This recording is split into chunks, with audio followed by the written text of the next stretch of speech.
I heard moaning on the balcony and pulled the curtain aside. My fiancée was there with a guy from downstairs. She locked eyes with me and didn't stop. That moment I got home later than usual that night. Not late enough to justify the silence, but late enough for the apartment to feel unfamiliar. The hallway lights were dimmed, the kind of automatic setting the building switched to after 10. My footsteps sounded heavier than normal, as if the place already knew something I didn't. Before I even took my shoes off, I heard it. At first it registered as noise from outside. Balconies carried sound strangely in this building. Laughter drifted up from the courtyard all the time. Music bounced off concrete and glass. I told myself it was that. I told myself it was anything but what it actually was. Then it happened again. The sound was close. Too close. Not below. Not across. It came from the direction of the living room, from the thin strip of glass that separated our apartment from the balcony. I stood still. I did not call out. I did not move forward immediately. That pause lasted maybe 3 seconds, but it stretched longer than the entire day that came before it. I remember noticing how quiet everything else was. No television. No running water. No movement inside the apartment except for me. I walked to the curtain slowly, already knowing what I would see, but still needing to see it to make it real. When I pulled the fabric aside, there was no confusion.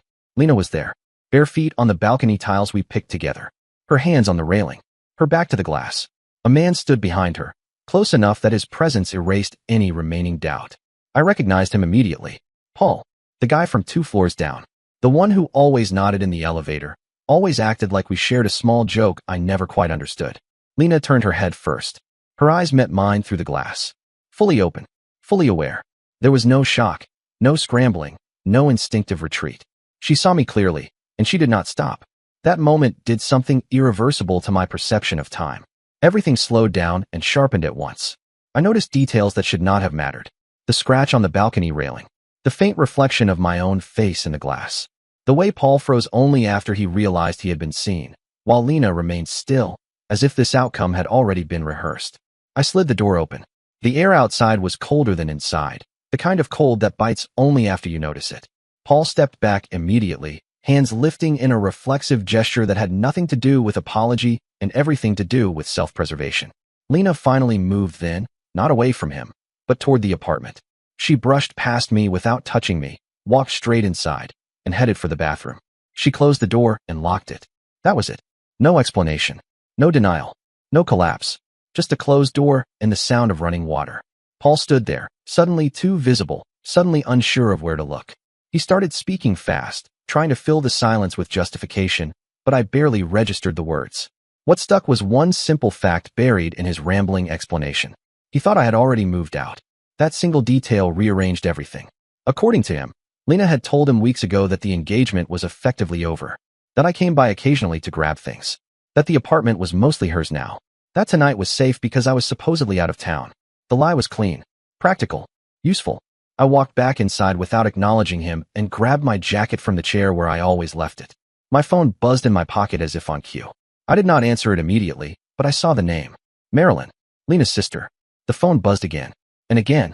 I looked back toward the bathroom door. The water was still running. Lena was not coming out. She was buying time. I stepped back onto the balcony, leaned over the railing, and told Paul to leave. I did not raise my voice. I did not threaten him. I told him calmly that if he stayed another minute, things would get complicated in ways he would not enjoy. He did not argue. As he passed me, he said one more thing without realizing its weight. He mentioned that Lena had been careful, that she always talked about timing, about exit plans, about how things had to line up before she made any move. That was when it became clear this was not a moment of impulse. This was a scheduled failure. Paul left. The balcony door closed behind him. The apartment felt hollow immediately, like a stage after the actors walk off. The bathroom door remained shut. I answered Marilyn's call. She did not ask questions. She did not sound confused. She asked where Lena was and whether I was calm. That alone told me how much of this story had already been pre-written. I told her Lena was in the bathroom and that I was fine. I ended the call before she could say anything else. I did not wait for Lena to come out. Instead, I went to the bedroom and opened the closet. Her side was cleaner than usual. Gaps where clothes should have been. Hangers spaced too evenly. That was when I noticed my duffel bag was missing. The one I used for short trips. The one she would never need herself. I checked the coat closet. Then the storage bench. Then the trunk of her car. The parking garage smelled like oil and dust. Her car unlocked with a soft beep that echoed too loudly in the concrete space. When I opened the trunk, the bag was there. packed neatly, shoes folded inside, toiletries sealed in plastic, everything arranged with intention. This bag was not for me. This bag was for her. I closed the trunk slowly and leaned against the car for a moment, letting the shape of the situation settle. She had planned multiple outcomes, different versions depending on who discovered what and when. Tonight just happened to be the wrong discovery at the wrong time. When I went back upstairs, the bathroom door was open. The water was off. Lena stood in the living room fully dressed, phone in hand, posture composed. She looked like someone preparing for a meeting, not someone whose life had just detonated. She did not apologize. She did not accuse me. She said my name, carefully, as if testing how it sounded now that everything had changed. I walked past her, unplugged the router, and slipped it into my bag. I took my laptop next, then the folder from the drawer where we kept paperwork, lease documents, insurance information, the engagement ring appraisal. She watched me the entire time, silent, calculating. I told her I would not be staying the night. I told her not to touch anything that belonged to me. I told her we would speak again very soon, but not on her timeline. She finally reacted then, not with emotion, but with urgency. Her composure cracked just enough to reveal what sat underneath it. Concern, not for us, but for control. I left before she could regain it. In the elevator, I caught my reflection in the mirrored wall. I did not look devastated. I did not look angry. I looked focused, and that frightened me more than anything else. As the doors closed, my phone buzzed again. This time it was an unknown number. Paul. I did not answer. Some stories begin with betrayal. This one began with the moment she looked at me and chose not to stop. I did not sleep that night. I did not pace or stare at the ceiling either. I sat in my car in the parking structure until morning, watching the garage lights cycle on and off while messages stacked up on my phone. I muted everything except calls. Silence felt safer than reaction. By 7, the building started waking up. Doors opened. Cars pulled out. Normal life continued above me like nothing had happened on the balcony a few hours earlier. That contrast made the situation clearer than any argument could have. I went back upstairs just after 8. Lena was already dressed. Not comfortable dressed, not defensive dressed. She looked like she was going somewhere important. Her posture was straight, her face composed, the apartment oddly tidy for a night that had collapsed an engagement. The couch cushions were aligned. The kitchen counter wiped clean. She had been busy while I was gone. She did not ask where I had been.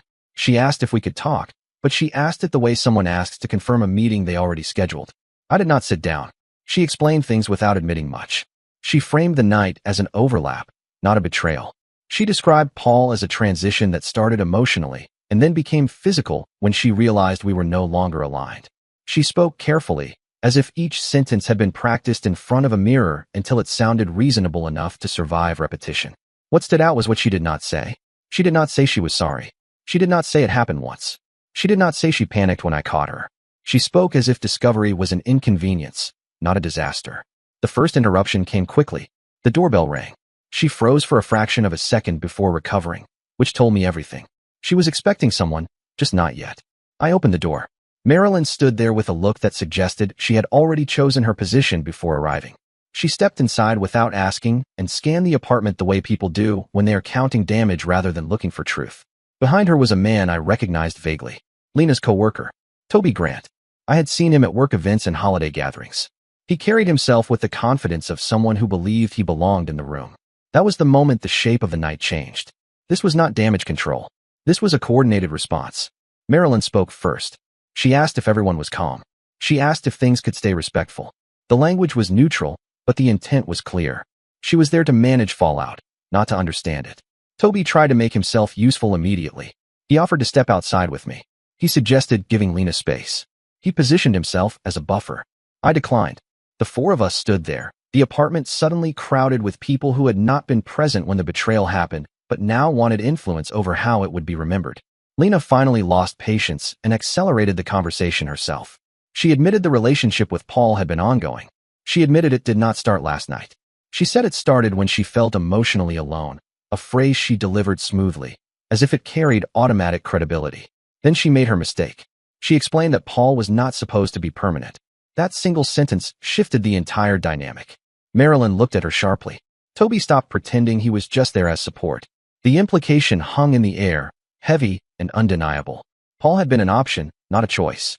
Lena continued, perhaps realizing too late that she had revealed more than intended. She described a process, not a relationship. She had been preparing to leave, preparing financially, preparing socially. She wanted to land safely before cutting ties.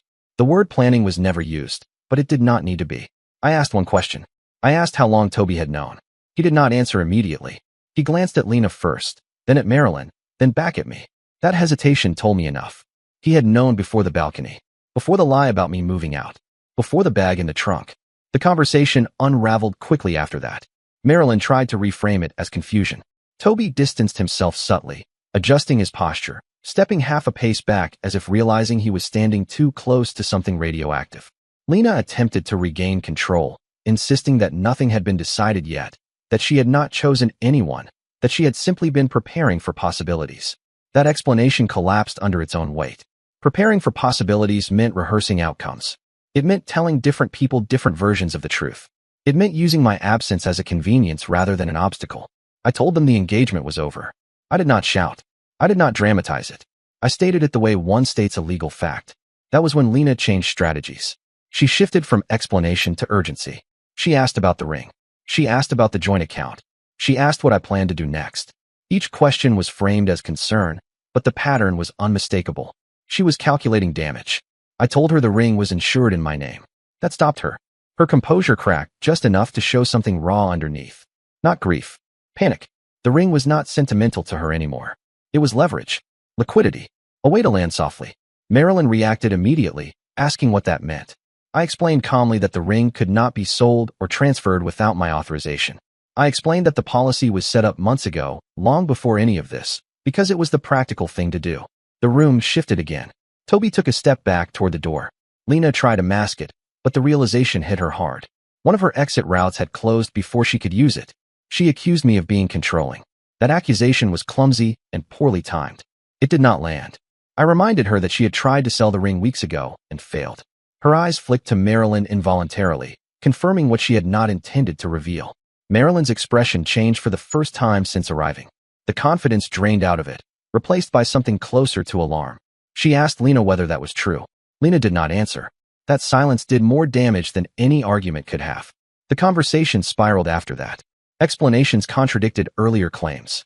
Justifications collapsed under follow-up questions. Toby excused himself soon after, citing work obligations that suddenly seemed urgent. He did not look back. Marilyn stayed longer, but her tone shifted from defensive to cautious. She began asking questions rather than making statements. She asked about timelines. She asked about money. She asked about what Lena had told their parents. That was when the next twist landed. Lena admitted she had already warned her parents about me. Not explicitly. Not directly.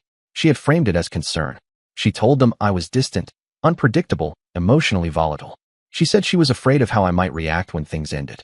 She said it calmly, as if this was responsible behavior rather than narrative control. I understood then why Marilyn had arrived the way she did. They were already preparing a version of me that justified everything else. I told Marilyn she could verify anything she wanted. I told her the lease was in both our names.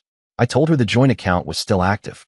I told her I had not moved out, planned to move out, or been informed that our engagement was ending. I did not need to convince her. The inconsistencies were doing that work for me. By the time Marilyn left, she was no longer certain which side she was on. Lena stood in the living room afterward. The confidence she started the morning with now fractured. She asked what I intended to do next. I told her I would be separating finances immediately. I told her I would be speaking to her parents directly.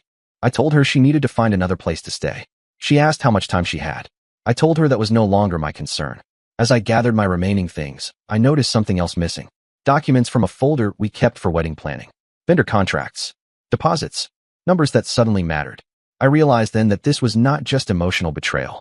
This was financial misdirection layered underneath it. When I left the apartment that afternoon, I did not feel relief. I felt acceleration. Everything she had planned was unraveling faster than she could adapt, and she knew it. The carefully spaced exits were collapsing into a single narrow path. That night had started with a balcony. By morning, it had turned into a map of lies, backup plans, and people who were already scrambling to avoid being caught in the collapse. And I had not even spoken to her parents yet. I did not give Lena time to stabilize. That was intentional. Stories like hers only survive if they are allowed to settle. If people repeat them enough times, they harden into something believable. I moved before that could happen. I called her parents that afternoon. Not to accuse. Not to confront. I asked if we could meet in person because there were financial matters tied to the engagement that needed to be addressed quickly. I kept my tone neutral. Administrative. Serious. They agreed almost immediately. That alone told me Lena had already primed them. People who expect chaos prepare for it. People who expect lies rush to control them. We met at their house early that evening. Lena arrived separately. She walked in already braced, shoulders tight, jaw set, eyes sharp in the way people look when they are preparing to defend territory rather than tell the truth. Her parents were polite, careful. They treated me like someone who might suddenly behave unpredictably if handled incorrectly. That framing irritated me, but I let it sit. I needed it to exist long enough to collapse on its own. Lena spoke first.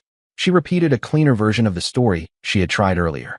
Emotional distance, growing apart, poor communication, a relationship that had quietly ended long before the balcony incident. She acknowledged poor judgment without admitting intent. She framed the affair as overlap rather than replacement. Her parents nodded slowly, absorbing it the way people do when they want peace more than accuracy. Then I spoke. I did not counter emotionally. I laid out a timeline. Dates, locations, overlaps. I explained that the lease was still active, that I had never moved out, that shared expenses were still being paid jointly until the morning after the balcony incident. I explained that wedding vendors were still under contract because no cancellation had ever been discussed. I explained that she had attempted to sell the engagement ring weeks earlier without telling anyone. That detail changed the room. Her father leaned forward slightly. Her mother stopped nodding. Lena shifted in her chair.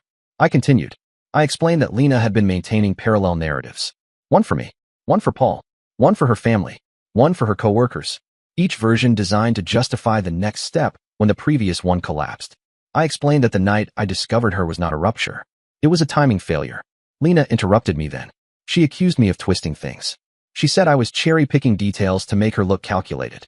She said she felt unsafe confronting me directly, which was why she prepared privately. Her mother reacted immediately to that word. Unsafe. The weight of it landed heavy in the room. I let it. Then I asked Lena a single question. I asked her why she had packed an overnight bag for herself weeks before any supposed confrontation if she was afraid of me. She did not answer. Her mother turned to her slowly, confusion spreading across her face. Her father stared at Lena without speaking. I explained where the bag had been. I explained what was inside it. I explained that it had been packed neatly, not hastily, with items chosen for departure, not escape. That distinction mattered. The room shifted. Lena tried to redirect again, this time toward finances.